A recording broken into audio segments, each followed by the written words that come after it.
ഇപ്പോൾ കോൺഗ്രസിലേക്ക് പോകുന്നു, അല്ലെങ്കിൽ കോൺഗ്രസിനൊപ്പം നിന്നുകൊണ്ട് തെരഞ്ഞെടുപ്പിൽ മത്സരിക്കുന്നു. അപ്പോൾ അവിടുത്തെ ജില്ലാ സെക്രട്ടറി തന്നെ പറഞ്ഞു ഇനിയിപ്പോൾ ഈ തീവ്രത സതീശൻ അളക്കട്ടെ എന്ന്. അത് പറയുന്നതിൽ ഒരു കാര്യമില്ല. കാരണം എന്താണ്, ഇവർ തീവ്രത കുറഞ്ഞതാണെന്ന് കണ്ടെത്തിയിട്ട് അവിടേക്ക് സംഭാവന ചെയ്തിരിക്കുന്നതാണ് ഇദ്ദേഹത്തെ.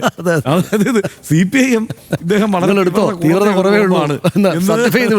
കുറഞ്ഞ ബോംബാണെന്ന് CPIM തന്നെ കണ്ടെത്തി സീൽ ചെയ്ത് സംഭാവന ചെയ്തിരിക്കുകയാണ് കോൺഗ്രസിന്, അല്ലെങ്കിൽ ആ മുന്നണിക്ക്.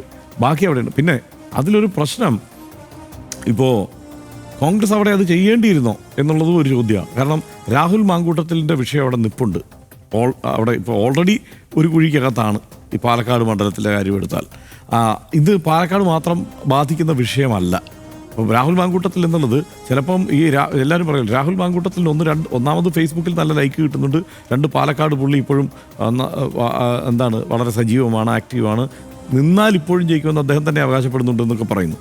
അപ്പോൾ അങ്ങനെ ഒരു സാഹചര്യം ഉണ്ടെങ്കിൽ അത് പാലക്കാട് ചിലപ്പോൾ ബാധിക്കുന്നുണ്ടാവില്ല, പക്ഷേ കേരളം മുഴുവൻ അത് ബാധിക്കുന്ന വിഷയമാണ്.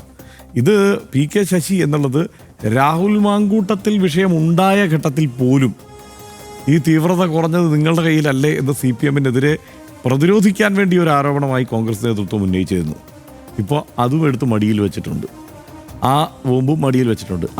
അത് കോൺഗ്രസും ചെയ്യണമായിരുന്നോ എന്നുള്ളത് ആലോചിക്കണം. ആത്യന്തികമായി ഇത് എന്താണ് ഇനിയിപ്പോൾ PK ശശിയെ കുറ്റം പറയുന്നത്, CPIM കുറ്റം പറയുന്നതിൽ പ്രത്യേകിച്ച് കാര്യമൊന്നുമില്ല.